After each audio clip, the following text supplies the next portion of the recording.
goes through that funk. Yeah. And everybody goes through that. I don't want to say it's an identity issue, but it's kind of like, what am I doing with my life and stuff? And then especially as we get older, you know, a lot of people now are, you know, I would assume our core listeners are already out of college, so they're getting to their mid to late 20s, and some of them are in their 30s, and some of them, you know, all over the place. So now it's like, okay, how can we continue to keep prospering and keep growing? It's very confusing. I think when we're younger, at least for me, I had like timelines of like what I should have been at a certain time, and none of that happened. So then you don't know what to do. You're like, who am I? See, now I'm the other way around. I am kind of putting myself on a timeline for this goddamn pool party, but that's different though. That's a goal.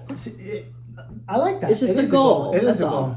So I mean, that's what I'm doing. Just gonna try and improve myself on all aspects while simultaneously fighting off my quarter life / midlife crisis. Yeah, you notice the nose ring? Did anyone see that nose ring? Yeah, I got my nose pierced, getting tattoos. Before you know, I'm gonna dye my hair.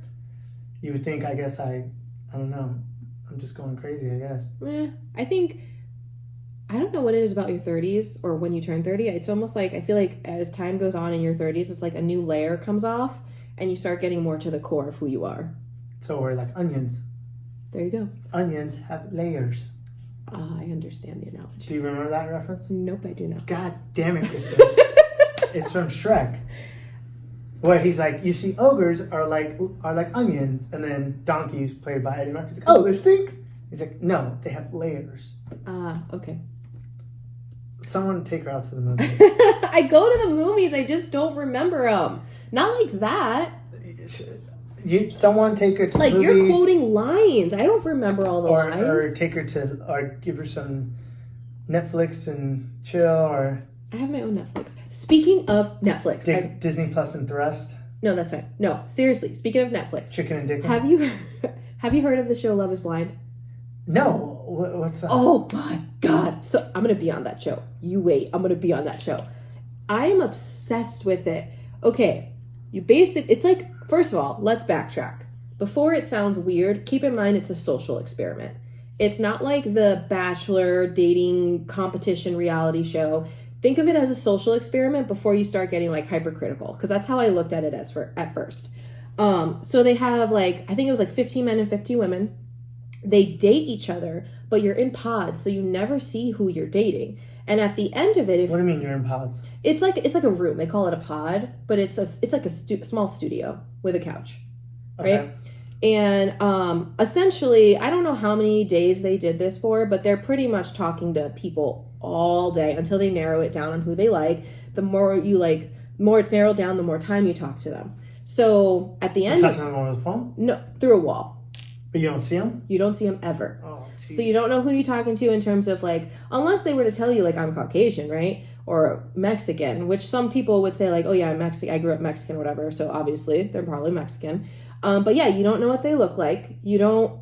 They didn't really talk about careers too much, but I'm sure there wasn't things that were off limit other than the physical appearance and then your social distractions. So no social media, no nothing. You truly just get to know someone by talking to them, right? Sounds fucking weird. It gets weirder. So then the idea of it is to fall in love. And if you fall in love, you propose to this person without ever seeing them. The whole point is to prove, is love blind?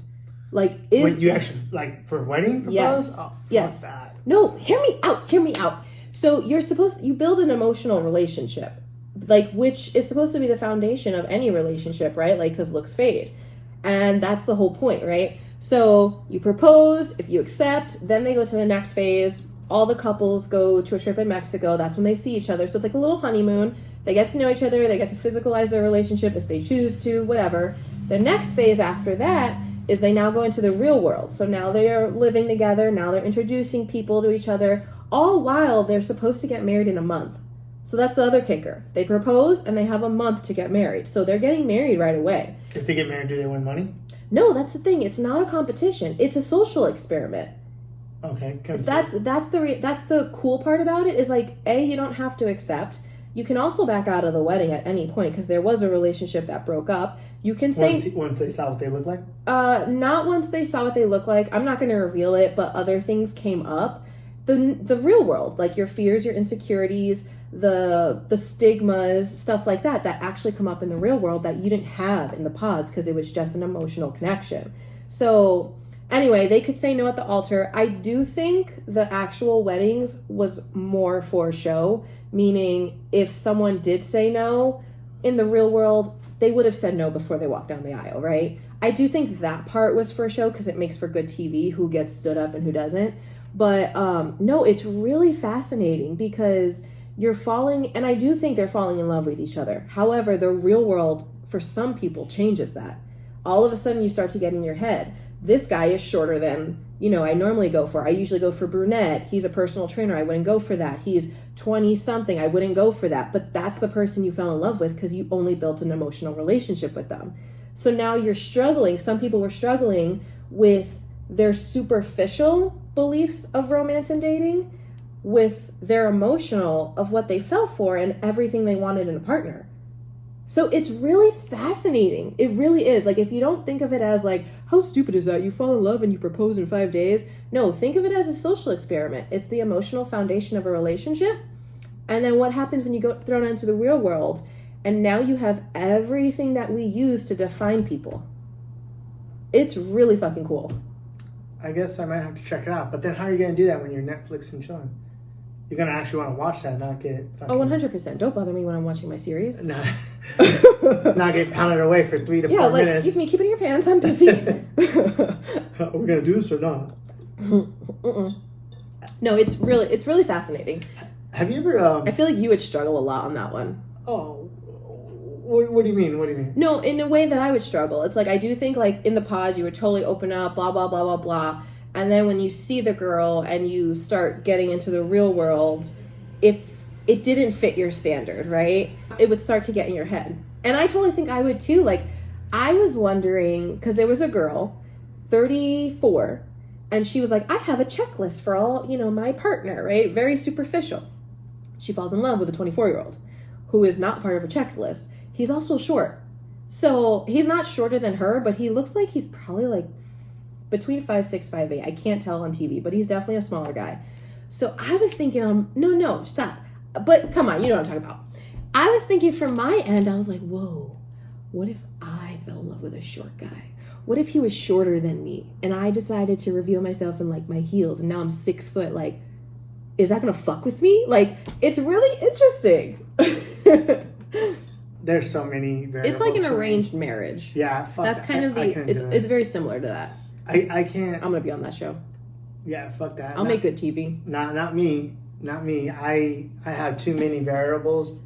I'm fucking too crazy for it. I bet you if you were on that show, you would pick the girl that is literally the complete opposite of anything you would ever go for. And then you would be like, oh God, I don't know. And then all of these random bullshit excuses, and you're like, I don't know, man. I don't know. Sorry, that was a side tangent, but you have to watch it. I mean, I guess we'll check it out. But let's say, going back to like, the spring and the summer and stuff like that. I know you're not a big hiker, but are you going to start, like, if you go dancing and stuff, would you judge a man who dances if he's shorter than you? But what if he dances really well? If he's okay, hold on. Let me rephrase. What am I judging him on? His height or his dancing? His height. Because what if he dances very, very well, but he's significantly Oh, no, totally. I would dance with him. What about, like, going on a date, though, if he asks you on a date? Ooh. He's like 5'5", maybe 5'4". Oh, God. But that motherfucker can work the floor. I don't know. I'm being honest, I don't know. We gotta get out of this mindset. That's the mindset. Oh, I know, but that's literally what the point of that show was. Yeah. But like I don't know. Well, that's what it is. Is we gotta. I'm not lying about it. We have to go into this summer with these open minds and start getting, like we were telling Daniel, we have to break out of our comfort zone. Yeah, we do. I mean, yeah, and anybody's listening to, break out of your comfort zone. Do something that you've wanted to do, that you've just been holding off for some weird reason. Yeah. Just fuck it. I don't know. Ask me that question again, like, in the summer and see where I'm at. Because I was actually telling my therapist, I was like, I'm very much aware of the unhealthy kind of relationship and man I'm attracted to the point where if a good guy came up, I know he's a good guy, but because I'm still not out of this, I don't know if I'd be attracted to him. Like, I'm being completely honest. So that's why I know I'm not ready to date, because I already know logically what the right thing to do, but I don't know if I emotionally can make the right decision. So that's why I'm like, let me just stay out of this game for a little bit. So you have to ask me later. See, and that makes perfect sense, but we still got to play the game. I mean, have you seen that meme where, or it's not even a meme, but it'll be like a girl wearing like a tube top or something, and it'll be like, fellas, we letting our girls go out like this? No. You've never seen those? Mm-mm. And people will be like, if you, like, you can't sit and claim to want a bad bitch, and then when she dresses like a bad bitch, you'd be like, oh, you better cover that shit up. Yep. It's just for me. Yeah. Meanwhile, you met her like that. Yeah. It's funny you say that, because I was thinking about, the summer and, like, what bathing suit I'm going to wear. And I have this bathing suit that I wore in Vegas. And it, like, it's like a one piece, but it's one of those sexy one piece, a thong one piece. That's, like, the first time I've ever worn anything with my ass out. And then it, like, I don't know, I had underboob, like a lot of underboob. That was the most scandalous bikini I've ever wore, but I don't really dress provocative, so for me it was. And I remember having the conversation with my sister. I was like, oh yeah, I got this bikini, this thotty bikini, and I'm gonna wear it because I'm single and I might as well rock it until I, meet a guy and he tells me no. And it's funny, like, I think about that now and I'm like, but would I date someone that would tell me no? You know what I mean? Like, it was just a weird comment that I made then that I think about now, and I'm like, that doesn't sit well with me, like that previous comment, No, because then that means you want to meet someone that's gonna take you for all you have. Yeah. Or like you for all you are. We'll also know your intentions too. Yeah. Because, like, I know there are some girls that they do wear things for attention. And whatever their reasons are, it doesn't really matter. But they strictly wear things to get guys' attention and female attention. For me, wearing that bikini was because I felt sexy. Like, it was about me. It was like, bravo. That's what it was. Like, I feel sexy like this, so self-love, man. It really is. Like, it's all self-love, baby. Totally. And the guy that I'm dating is gonna know I'm wearing something because I feel fucking sexy, not because I'm trying to get someone else to look at me. I think with me is like, if I meet a girl, like, men, we love to show off our trophies for everything. So, I could get third place in a fucking basketball rec league, and I'll still be like, hey, I got third place though. Yeah. So that I want a girl that I can. You would not. Yeah, I wouldn't mind. No. It depends on the you're team. A sore loser. If there was 4 teams, then no. But if there was like 50 teams and we got third, I'd be, oh, fuck it. Okay, all right, fine. Yeah. But you still especially me being a short, little thick Mexican guy, but yeah, we still got third. Fucking beat a bunch of guys that are like 5 inches taller than us. You're definitely not short though. It comes and you're goes. not as thick as you say you think you are. Yeah, but just in general. Like, I'm decently tall for a Mexican guy. Yeah. But... well, you're the average height of American men. Erroneous. But you are. What, are you 5'9"? Yeah, 5'9". I actually don't... I don't have, like, the short guy syndrome or anything like that. Like, I really don't. Really don't. There'll be guys I'm like, oh man, that motherfucker's taller than me, but I never feel like, oh, I'm a small guy. You mean like comparing yourself to other guys? I don't feel like I'm getting intimidated. Right, fine, The only time I get annoyed about my height is at the club if I don't have a bottle, like if I don't have a table, because I'm fucking bumping into people and I'm fucking looking up. I'm like, oh. Yeah. But other than that, I don't really so then would you, if, during the summer, you meet a girl, she's a bad bitch, she's taller than you. She's my height, and she likes to wear a lot of heels. Would you still date her? Oh, of course. I fucking want a tall girl. Really? Oh my god, like 6'1", 6'2". Why do guys like tall girls? I mean, that's okay. I'm curious. I'm thinking long term. Oh, you want an athlete. All right, for example, Michael Jordan, I'm pretty sure his baby mom was like 5'1", 5'2", so his sons were only like 6'2", 6'3". Yeah. Which, on top of it, is tall, but he was 6'6". He was where compared to, but you meet a tall girl, get athletes. Not all my kids can play soccer. Yeah. I'm a basketball. I love those basketball. Poor girls. Fuck it. They don't want to be, unless they're a model or definitely skilled in basketball, they don't want to be 5'10". I mean, because it also depends, like, how you're structured and stuff, because I mean, not to sound all sappy and shit, but beauty's in the eye of the beholder. So that's why Love is Blind works. Oh God. Netflix, can you sponsor my friend on her own show? All right, so back to summer. What are your plans? My plans, well, in general, I don't want to sit here and lie to myself or lie to people and be like, oh, I'm going to completely do a transformation in 6 months or in 4 months. But I would like to start making grounds towards being where I want to be physically, which, for the record, is not necessarily having a six-pack. I don't really give a shit about that. Yeah. Biggest thing is I want to be able, because I'm intending to travel a decent amount this year. I actually want to travel in April. I want to do my first trip. And I just realized I've traveled already twice this year, and we're only in February. But I want to get to, my big goal for the summer is to be a little bit more healthy financially. But you want to travel. Yes. Because, well, the thing with that is I'd rather spend the money that I do earn on traveling than on materialistic shit. But how is that? Oh, gosh. We're not going to get into that conversation. No. I feel like we're Serena. No. We're Serena. No, the point is I'm trying to be more efficient with my traveling. So instead of like buying a pair of shoes every check, or instead of fucking going out and spending $150 on fucking dates. Yeah. You know, maybe it's like, all right, we'll go to a taco truck because I'm going to Denver. How did that $150 date work out now? Ugh. That's another. You listened to last week's episode. You know how I felt. That's another episode. It's another topic for another episode, but it's definitely threw me off for a loop. Point is, only him for a loop. Didn't throw me off for a loop. Point is just date within your means, fellas. Date within your means. What does that mean? That means that if you consistently can afford $100 dates, keep it to $100.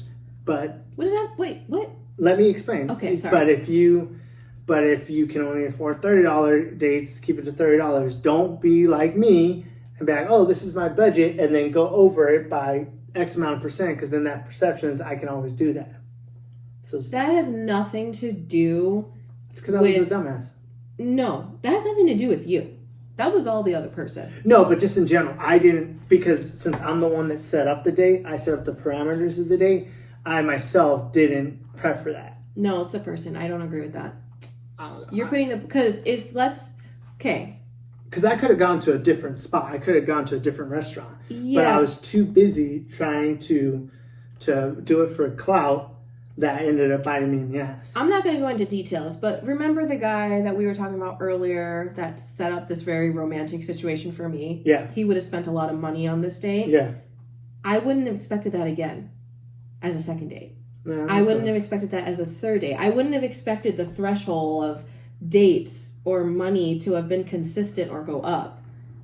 So that's what I'm saying. That's a fair point. It's not you, it's the person, because you could have taken her to a 5-course meal the first day and completely romanced her and then had a picnic the second date. Like, it's not about that. If the person you're with is not about money, then it's about the experience. They're not going to care how much you spent the second time or what you did the second time.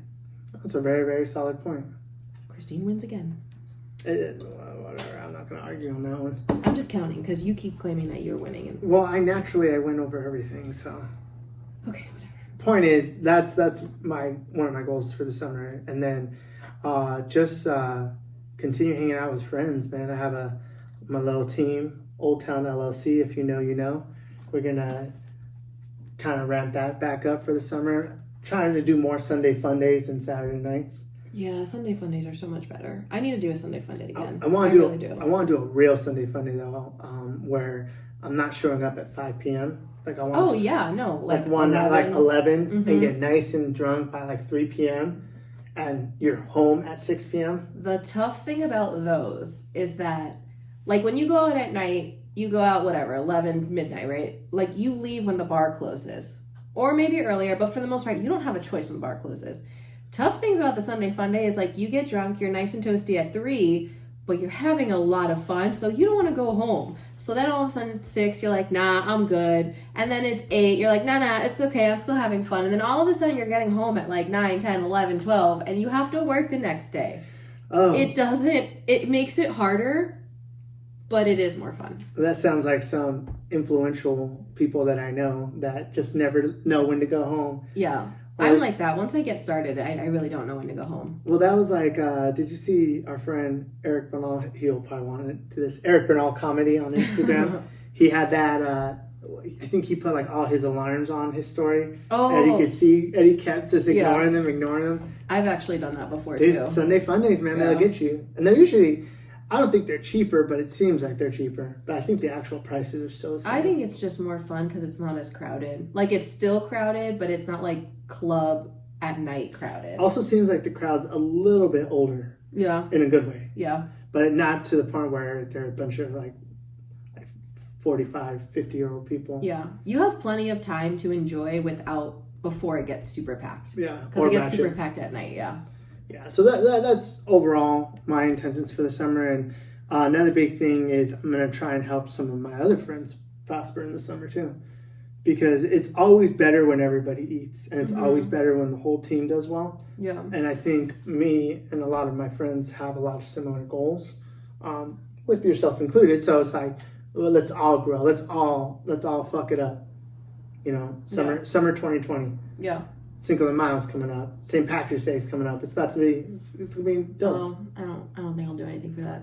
For St. Patrick's or for Cinco de Mayo? St. Patrick. Probably Cinco de Mayo too. I don't really care. Cinco de Mayo's on a Tuesday this year. Taco Tuesday. I don't know. I don't really celebrate those drinking holidays. They're all drinking holidays. I don't really celebrate those. But they're fun. I don't know. I don't know what it is. I'm like weird if like everyone is into something. I just automatically shut it down and I'm just like, no, not interested, not doing it. It's like going with the crowd. I just don't want to go with the crowd. It takes me like that with shows too. Like there will be a show that's so hyped up forever, and then 2 years after they're done filming, like the series is over, that's when I'll watch and I'm like, oh my god, it's so good. I can't get into hype. Like Game of Thrones? Well, I'll never watch that. I watched an episode and I couldn't watch another one. I'm real late to the You train, Val. I'm about to start You. Okay, yeah, that's a good one. The Netflix are easier for me to get into because they don't get hyped up before I watch it. I end up watching it when they're released, and then it is what it is. You gotta watch Narcos.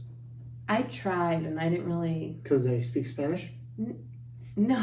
Oh, no. Because I know some people, they don't like the subtitles, so it distracts them. With it. I don't know. I don't really... Mafia-type, drug lord shows and movies don't really do it for me. Not really into that. No wonder you're single. You'll never find a man watching that shit. Not watching that shit. Well, whatever. All right. The cats. Yeah, you and her. She is a cat lady. Don't forget. I think wrapping it up. Yeah. Fuck it. Let's wrap it up. Yeah. Because we kind of all over the place. Yeah. Fuck it. Wrapping it up, I do want to give a couple shout outs to some people that have reached out to me recently with some feedback about the podcast.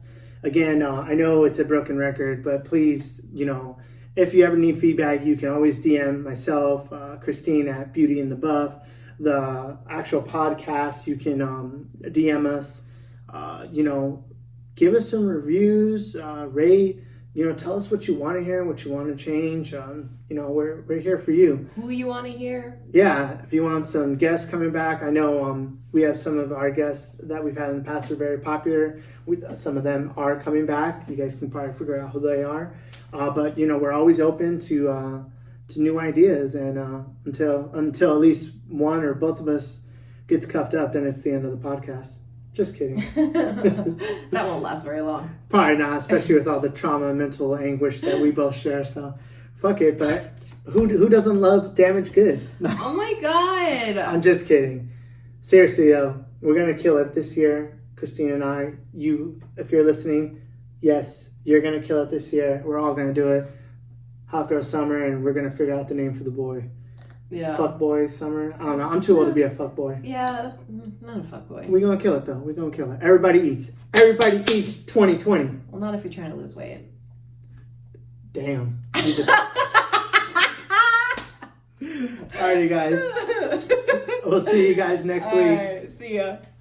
Thank you for tuning into the podcast. Please remember to subscribe, rate, and comment. We can be found on Apple Podcasts, Spotify, Stitcher, SoundCloud, and Google Play. Bye, guys.